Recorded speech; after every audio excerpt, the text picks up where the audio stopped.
I'm a bit alarmed by the slight change in topic. I was told to speak rather, just a bit on the problems of facing the youth today and some issues of parenting. And my family has told me that I don't qualify to speak on either of the two topics. I am a bad parent and I don't know much about the youth. But since I was given this job, I will endeavor to do my best. Uh, Regarding the problems of youth today, I think I just spell out a few. I think the ones we see are staring in the face are peer pressure, living in this fast world, consumerism, materialism, the lack of having good role models, and this need for instant gratification. You know, when I was a teenager and through college years, we had coined a word, an abbreviation rather, for anything that was very desirable. It was IO, IO being instant orgasm. And this term this abbreviation was used for anything desirable, which was many times unattainable, living and non-living, more often living. It was, in fact, I feel this generation is like an IO generation. They are an instant orgasm generation. They want it now. And I think one of the challenges of parenting is to delay this gratification, to learn to delay this, to learn to not give material possessions quickly in response to any kind of good behavior, and to teach them that success comes after a lot of hard work. Besides, this peer pressure now has become a really, really big issue. The world is it's a materialistic world. There are gizmos of all kinds. Children are made to feel that if they don't have it, they don't drive a particular car, they don't dress a particular way, they don't carry a particular mobile, they don't fit in. And many of these things are actually unattainable by their parents. The children put a lot of pressure on their parents to really get that stuff for them. And that is, besides this, the need to conform, to fit in with the rest, peer pressure has led to a lot of body dysmorphic diseases. Children these days are body piercing, undergoing all kinds of cosmetic surgeries, tattooing, all in the need to conform to what they believe is beautiful or what others believe beauty to be. So body dysmorphic diseases, it was something that was not even defined earlier, and now it's come to become a real disease entity for us. We have children undergoing repeated plastic surgeries, youngsters doing all kinds of dangerous procedures on themselves in the belief that beauty is a particular way, you know. Role models, I think they are hardly in this generation. Our youngsters don't have anyone to look up to, anyone who has exemplary moral values, good character, and that is really lacking for them.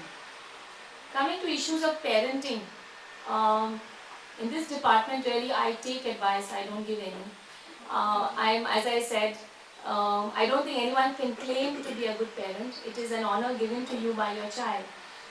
So no one can really claim to be a good parent. We can just try our best. All generations, I think parents have been striving for the same thing, giving their children sound moral values and some academic achievement. And and this generation are no different. The problem is that in our generation, nuclear families have become more the norm. In previous generations, children were raised in the cocoon of a joint family, and emotional health was not really so much a problem as it is today.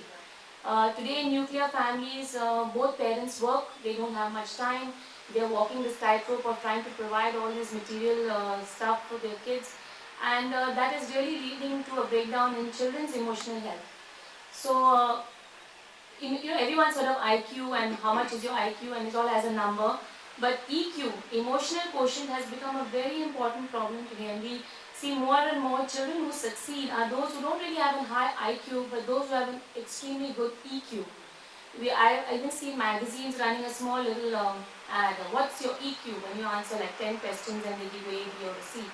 So EQ actually gives your child that self-belief, that self-value, and that really defines finally their emotional future. You know, the ability to face the challenge of failure, of rejection, to have self-value, self-belief, resilience, that is very important. We have so many financial consultants and you have ads on television, plan your child's financial future, and you can plan for college and plan for their retirement and everything, but nobody plans for their child's emotional future. Suicide rates are so high. We have even a suicide prevention day dedicated to suicide prevention. And to celebrate it as a day, it's really becoming a national issue and it's an international problem. So the need to provide your child with a very good emotional health is very important. In Goa today, especially in South Goa, we see many single parent families. One parent is either abroad or on the ship, and these parents are doing the role of mother and father. They tend to be overprotective. They tend to be, more. They tend to be. It's good in a way and bad in a way. And usually, emotional health can be. You have to really walk this tightrope. It's little of everything, but keeping your child strongly in the belief that they have value and their life means something. Finally, like I said, I can't give any advice, but I think from what I've heard from everybody, there are just a few rules which work. So I believe they work. The first one being that you must be available for your child always, as much as possible and at all times. Second is to communicate. Talk and talk about everything and anything. Communication is the key. I think now these days everyone's like on Facebook and internet and all this stuff. And maybe we'll have to start chatting to our kids on Facebook the way things are going. But communication is the key because they get knowledge sometimes not necessarily from the best sources. Build your child's self-confidence, self-belief, self-value. That's very important. Occasionally, I think a bit of eavesdropping and net policing is not a bad thing.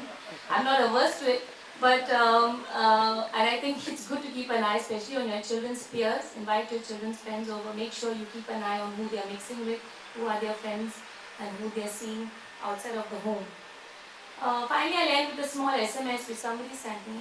It says, if you wait to be happy, you will wait forever. But if you start being happy, you will be happy forever. Very nice.